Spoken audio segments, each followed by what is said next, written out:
അങ്ങനെ ഒരിടവേളയ്ക്ക് ശേഷം ഇന്ത്യൻ സൂപ്പർ ലീഗിന് വീണ്ടും അരങ്ങുണരാൻ പോവുകയാണ്. കേരള ബ്ലാസ്റ്റേഴ്സിന് ആദ്യത്തെ മത്സരം നടക്കാൻ പോകുന്നത്, അതായത് ഇടവേളയ്ക്ക് ശേഷമുള്ള ആദ്യത്തെ മത്സരം നടക്കാൻ പോകുന്നത് ഇന്ത്യൻ ഫുട്ബോളിന്റെ പാരമ്പര്യ പ്രൗഢി പെരുമ പേറുന്ന മുഹമ്മദൻ സ്പോർട്ടിംഗ് ക്ലബിനെതിരെയാണ്. കേരള ബ്ലാസ്റ്റേഴ്സിന്റെ ആ ഒരു മത്സരത്തിന് മുന്നോടിയായിട്ടുള്ള പ്രീ മാച്ച് പ്രസ് കോൺഫറൻസും മറ്റുള്ള കാര്യങ്ങളും ഒക്കെ ഷെഡ്യൂൾ ചെയ്തിട്ടുണ്ട്. പ്രീ മാച്ച് പ്രസ് കോൺഫറൻസ് നടക്കാൻ പോകുന്നത് 17-ാം തീയതി രാവിലെ 11 മണിക്കാണ്. ഇത് നടക്കുന്നത് നമ്മുടെ കൊച്ചിയിൽ വെച്ചിട്ട് തന്നെയാണ്, കൊൽക്കത്തയിൽ വെച്ചിട്ടല്ല പ്രീ മാച്ച് പ്രസ് കോൺഫറൻസ് നടക്കുന്നത്. മിഖായൽ സ്റ്റെഹറയും പിന്നെ സ്റ്റെഹറയുടെ കീഴിൽ തിളങ്ങാൻ ഏറ്റവും അനുയോജ്യനായ രാഹുലിന്റെ പ്രകടനത്തിന് വേണ്ടിയാണ് നമ്മളെല്ലാവരും കാത്തിരിക്കുന്നത്. ആ പ്രീ മാച്ച് പ്രസ് കോൺഫറൻസിൽ ആശാനോടൊപ്പം വരുന്നത് രാഹുൽ ആയിരിക്കും. ആ കാര്യം ഉറപ്പായിരിക്കുകയാണ്. പിന്നെ അതിനുശേഷം കേരള ബ്ലാസ്റ്റേഴ്സിന്റെ ട്രെയിനിങ് നടക്കാൻ പോകുന്നത്, അതായത് മീഡിയ എൻട്രിയുള്ള ട്രെയിനിങ് നടക്കാൻ പോകുന്നത് പനമ്പള്ളി നഗറിൽ വെച്ചിട്ടായിരിക്കും. അതും 17-ാം തീയതി വൈകുന്നേരം 4:15 മുതൽ 5:15 വരെ ആയിരിക്കും.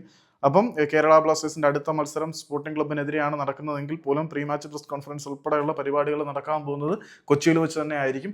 രാഹുലും ആശാനും ആയിരിക്കും. ആശാൻ എന്ന് പറയുന്നത് മിഖായൽ സ്റ്റെഹറയും രാഹുൽ കെപിയും ആയിരിക്കും പങ്കെടുക്കുക. 17-ാം തീയതി രാവിലെ 11 മണിക്കായിരിക്കും ഈ ഒരു പ്രീ മാച്ച് പ്രസ് കോൺഫറൻസ്.